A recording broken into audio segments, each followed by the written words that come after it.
I'm Liz Jones with PassiveIncomeTruly.com. This is session 4 in my free course, Money Machine, Make Your Website Work For You. If you found me here on YouTube, please like this video and subscribe to my channel. Also, if you want to support me, please sign up for my recommendations via the links below this video. I said I was going to walk you through categories in my last video, but I realize now that I need to explain some things first, otherwise you won't really know why you're choosing your categories, why it's important. So, why do you really even need a website? There are many reasons, but the most important one is in case your other accounts get shut down. So what accounts and who is shutting them down? Who am I talking about? Why would someone do this? Anyone who has control of where you sell or how you sell it. Etsy, Shopify, Amazon, Apple, Google Play, Facebook, eBay. I've seen people get accounts shut down at all these places. TikTok, YouTube, any social media. Get your social media followers to go to your website to sign up for your email list. Don't leave them on Facebook or TikTok or YouTube or anywhere else. It's too temporary. Also, payment processors could make your life hard for terms of service violations like PayPal, Stripe, Square, even Cash App. Web hosts can even respond to complaints from people who say that you've infringed upon their copyright. They can take your website down. And sometimes they won't just shut your account down. Maybe they'll just make your life hard, make it so you can't advertise. Like when Facebook went public in 2012, I knew people who quit their jobs in 2010 and 2011 because they were new to online business and they stumbled into posting book reviews on Facebook pages with their Amazon affiliate code attached, and people started making thousands of dollars by accident. They thought it would last forever. Then all of a sudden Facebook changed how they did pages and that money went away. So how does someone prevent this? 3 things to remember. Now, some of it may never be preventable. The best you can do is this: play by the rules, never compare yourself to other people. Also, start your own website ASAP in case you played by the rules and they still shut you down. Play by the rules, okay? What I mean by that is to cover your bases before you start a website and corresponding social media. It's always best to search the trademark database, which you will find below. Violating a trademark by accident can still get you shut down, so bookmark that link and check before you register a website. So, about comparing yourself to other people. A lot of people live by the rule, if someone else is doing it, it must be okay. In other words, they think it's better to ask forgiveness than permission. They don't realize that sometimes there's no forgiveness. You might have your access revoked for lifetime. Don't compare because you don't know who's really behind that account. When you see someone breaking the rules, there might be an inside reason. Let me give you an example. There's a direct sales jewelry company called Leah Sophia that has had a lot of ups and downs. I'm going to focus on what happened to them in the mid-2000s.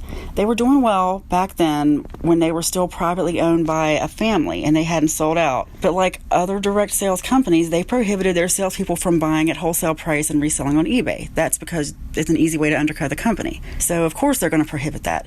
But they can't prohibit customers from reselling their own jewelry on the secondhand market like eBay, the thrift market. That's completely legal. However, what they could do is if they caught one of their distributors selling jewelry on eBay like that, buying it just to resell for a profit, they had the right to revoke that distributor's access for life. However, what was funny, on eBay, they did allow one seller to sell tons of it at a discounted price. And if you looked at the seller's profile, it was obvious that it came from the same town where Leah Sophia was located.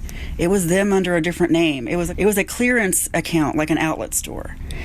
They were under no obligation to admit it was them. The ones who write the rules are usually also the ones who write ways to break the rules. It's in the terms of service. They have ultimate power. They don't have to explain themselves to anyone. But some distributors didn't catch on. They saw that eBay account and thought, oh, if they can do it, I can do it. Wrong. They got caught. So the moral of that story is you never know who's really behind that account you're comparing yourself to. They might have rights that you will never have. And there might even be a legal agreement involved where they can't talk about it publicly. So don't do what someone else is doing. Just stay above board. And you know what? Maybe you did nothing and your account was shut down. Maybe you were squeaky clean, you played by the rules, and you can prove it. It doesn't matter. Regarding especially Amazon accounts that get shut down, I've always told people, Amazon likes to remind you that they are Amazon and you are not. Substitute that with Facebook or TikTok or any of the others I've mentioned. They want you to always know that you are insignificant and replaceable. Your monthly 5-figure Amazon store might be a cash cow to you, but to Mr. Bezos, it's a penny on the sidewalk. Never forget that. They can shut you down with no notice, and they never have to give you a reason. Let's say your TikTok account got deleted, but someone else's didn't, even though they did something similar and gave you the original idea. You'd be surprised by how many high-level corporate decisions are made because of bruised egos. You might think you're no one to them, but if you're viral video was the subject of the morning Zoom meeting, it's highly possible that a CEO somewhere was making fun of your personal Facebook photos from 10 years ago while they ate a donut and cracked jokes about how they were about to shut you down. But you'll never know that's what actually happened. You'll never know what happened behind the scenes. Maybe a competitor had enough money to buy the right to shut you down because they wanted to rank for keywords you didn't even know were on their radar. You never know. People always think they're the first one to have some brilliant money-making idea that they later learn is a terms of service violation. Another thing I see is a lot of people don't realize that they have beginner's luck. They make a lot of money doing something they knew was wrong, but they figure if they haven't shut me down yet, they never will. You know that expression, let sleeping dogs lie? If you get tall enough or wide enough, your mere footsteps will wake up the sleeping dogs. Trust me, I live with 2 dogs.